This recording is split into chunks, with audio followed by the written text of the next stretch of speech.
I had this shoe with a review of the Zion 4. Yes, Zion Williamson has a fourth signature. Hopefully it'll be his last, because I don't want his name on any shoe. Yeah, keep your name out of my shoe. Yeah, keep my shoe out of my name. So yeah, the shoe is by far the greatest Zion Williamson signature to date, and arguably one of the better Nike models we've seen in recent years. Think of it as a hybrid between GT Outsole 3 and the GT Cut 2. As in, the good things about the shoes are clumped into this hybrid model. For size 9.5, weighs about 415 grams, and it feels, not too heavy, not crazy light, but yeah, decent. Fit-wise, I would say you probably want to go up half a size. If you've tried previous Zion Williamson signatures, you probably realize they're kind of sharp. They kind of cut sharp here. So some of you might feel irritation around your pinky toe area. But if you tried Zions in the past, go with whatever size you went. Except for, this is definitely slightly more forgiving than Zion 3. Zion 3 was like super narrow, probably because of the drop-in midsole and the wing stick kind of made the forefoot area even more clumpy and claustrophobic. So this fit-wise, I love the fact that they don't have any crazy wonky fit here. There's no crazy toe box area, dead space. It locks down nicely. The upper material, it looks like a cheap wannabe composite. It seems to get the job done in terms of providing some rigidity, at the same time some fluffiness. It's all around, not just some kind of a engineered mesh or anything floppy, nor is it a rigid plasticky thing that's going to crack or get lines. So this is a nice hybrid material. So it feels like a decent upgrade from the 3s, and kind of a hybrid between Kobe 6 and the 5s in terms of the rigidity and flexibility. Lockdown wise, yeah, the lace loops do their job well. There's no irritation anywhere. It's pretty forgiving in terms of the foam softness and the support it provides. I did not feel any heel slippage. Crazy rigid heel cup there. As you can tell, this part is a plasticky TPU support on the side. It kind of changes from here. It's a Cushlon type of foam. You can see that on the heel as well.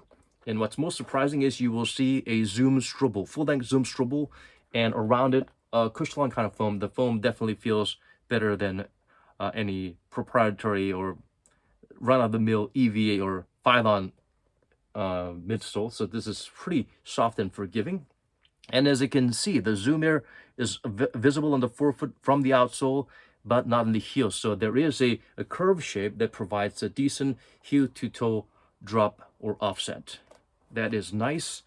At the same time, the outrigger does a great job of containing the shoe. The shoe itself, overall, it's not crazy far off, flying off the ground. It's fairly low to the ground, and the midsole width and this outrigger midsole beefiness really provides a good breakage in terms of preventing ankle rollover. So it's great.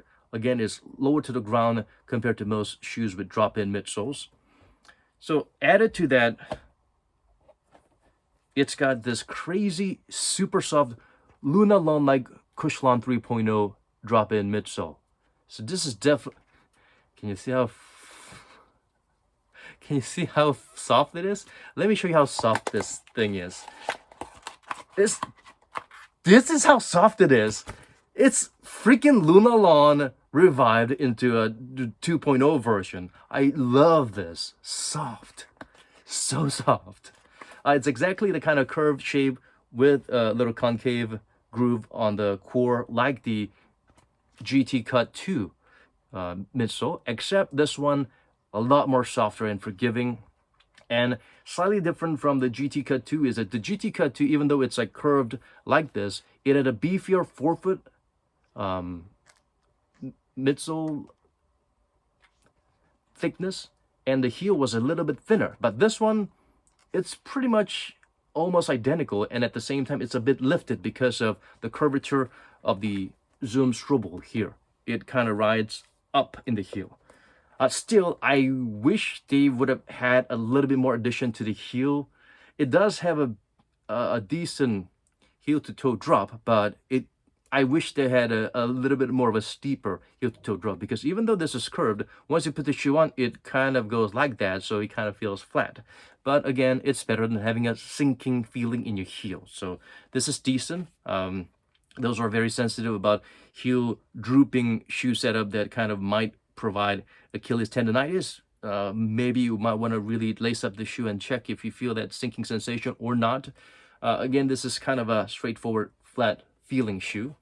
And speaking of flat, this shoe feels pretty low to the ground, and at the same time, it provides a lot of cushioning all around. Soft as like the Zion 3s or the Jordan 39s, you had the softness all around, but there were certain points of pressure points. If you were to kind of put that pressure or land on your certain parts of your heel on your or forefoot, you might feel the cushioning is bottoming out too quickly and not really absorbing you, providing you with that rebound or shock absorption you need. But this definitely better. Again, this is sort of like a hybrid of GT Outsole 3. It was a bit too much. You feel like you might want to peel off a layer to provide a lower to the ground cushioning that's not too wonky. And at the same time, it did not have a substantial outrigger or a beefy midsole to provide the breakage. So a lot more stable there. And compared to the GT Cut 2, the drop-in midsole is a lot softer. And yeah, and the shoe itself, it's a lot more forgiving in terms of the fit and the way it forms around your foot. And the outsole, unfortunately, it's not that great. Think about the KD17 outsoles. The patterns are pretty similar. It is not as dust sensitive as the previous Zion models. All Zion models had really crappy outsoles that are okay in clean cords, but fairly dust sensitive. Relatively, this is the least dust sensitive Zion series, but that does not make it, just because